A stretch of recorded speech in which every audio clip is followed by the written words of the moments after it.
У нас полчаса назад землетрясение было, но ощущение, конечно, да. Думал, или крыша едет, или просто глюки легкие, как будто кто-то стоит за диваном и диван трясет.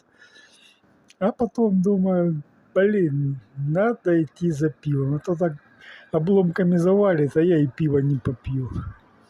Ну, блин, на моей памяти уже 4-й раз. Ну, было и посильнее трясло. Так что это уже мелочи, чтобы не расслаблялись.